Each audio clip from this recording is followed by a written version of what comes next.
Episode की शुरुआत में काजी नंबर 9 ईसाओ के बॉडी को लेकर समंदर के गहराई में जाता है और मनी मन कहता है कि मेरे पास अब बिल्कुल भी वक्त नहीं है। जिसके बाद सीन शिफ्ट होकर काफका की तरफ जाती है, जहाँ पर काफका उसी फाइटिंग टेक्निक का प्रैक्टिस कर रहा होता है जिसके बारे में सोशिरो ने इसको बताया था। लेकिन ज्यादा प्रैक्टिस करने की वजह से काफका का एक पैर पूरी तरह से दर्द करने लगता है, जिससे काफका जमीन में गिर जाता है और अपने एक पैर को पकड़कर रोने लगता है। उसी भी सिनोमिया आ जाती है और काफका से कहती है कि मुझे नहीं लगता कि तुम इस टेक्निक को सीख पाओगे, जिससे काफका गुस्सा हो जाता है और सिनोमिया से कहता है कि अपना मुंह बंद करो। क्या तुम्हें ये बात पता है कि तुम जो ये टेक्निक सीख रहे हो, ये टेक्निक खासकर मेरे डैड इस्तेमाल करते थे और उन्हीं की वजह से ये टेक्निक अभी भी डिफेंस फोर्स के अंदर इस्तेमाल किया जाता है। जिसमें काफका कहता है कि अगर ऐसी बात है तो मुझे किसी भी हाल में इस टेक्निक को सीखना ही पड़ेगा। जिसको सुनने के बाद सिनोमिया मनी मन कहती है कि अगर मैं इधर रही तो मुझे इसकी बकवास और सुननी पड़ेगी। इसलिए सिनोमिया काफका को एक फोन देती है जो उसी का ही होता है और उससे कहती है कि मुझे ये इजी ने देने को कहा था। काफका कहता है कि तो इसका मतलब मैं अपनी ट्रेनिंग के दौरान अपने फोन को इस्तेमाल कर सकता हूँ। सिनोमिया कहती है कि मुझे क्या पता ये कहकर उधर से निकल जाती है। जिसके बाद सीन शिफ्ट हो जाती है जहाँ पर काफका अपने रूम में पहुंच चुका होता है, जहाँ पर ये अपने फोन को सामने रखकर ये सोच रहा होता है कि इसे फुरोहाशी और इचिकावा के साथ बात करना चाहिए कि नहीं। लेकिन उसी बीच इसके फोन में बहुत सारे नोटिफिकेशन आ जाते हैं जिससे ये बहुत शौक हो जाता है। जैसे ये अपने फोन को चेक करता है, इसे पता चलता है कि ये सारे मैसेज इसके दोस्त के ही होते हैं। तो अभी इसके फोन में फुरोहाशी का कॉल आता है। जैसे ही ये इस कॉल को पिक करता है, इसे पता चलता है कि ये कॉल इचिकावा ने फुरोहाशी के फोन से किया था। जैसे ही काफका इचिकावा को तुम कैसे हो कहता है, तो अभी इचिकावा गुस्से से काफका को इतना गाली देने लगता है कि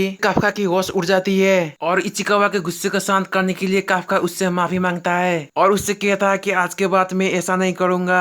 तो अभी इचिकावा के पास फुरोहाशी आ जाता है और काफका से कहता है कि तुम अभी कैसे हो और तुम्हें पता है कि जब हमें पता चला कि तुम एक काइजी हो, हमें बहुत ही ज्यादा डर लगा था, लेकिन इसका मतलब ये नहीं कि हम तुमसे नफरत करते हैं। फुरोहाशी की इस बात को सुनने के बाद काफका रोने लगता है और अपने फोन को कट कर देता है। तो अभी इसके बाद सिनोमिया आ जाती है और इससे कहती है कि तुम कब तक अपने रूम में रहोगे। तभी काफका पीछे मुड़ते हुए किकारू से कहता है कि इचिकावा और फुरोहाशी को लगता है कि मैं बेवकूफ हूँ, क्या तुम्हें भी ऐसा ही लगता है। जिसमें सिनोमिया कहती है कि मुझे तो तुम पहले से ही बेवकूफ लगते थे। जिसके बाद सीन शिफ्ट हो जाती है जहाँ पर हमें पता चलता है कि शहरों में बहुत सारे काइजियों ने अटैक कर दिया है जिनको काइजी नंबर 9 ने भेजा हुआ था। जैसे इसके बारे में डिफेंस फोर्स में सभी को पता चलता है, तभी सारे डिवीजन के लीडर एक मीटिंग रखते हैं जहाँ पर सोशिरो सभी से कहता है कि शहरों में एक ही साथ इतने काइजू के अटैक होने का मतलब ये है कि अब कुछ ही दिनों में काइजी नंबर 9 अपने पूरे पावर के साथ हम पर अटैक करने वाला है। जिसको सुनकर सभी लीडर घबराने लगते हैं। तभी इतामी सभी से कहता है कि इससे पहले कि काइजी नंबर 9 हम पर अटैक करे, हमें उससे पहले ही खुद को फाइट के लिए रेडी करना होगा।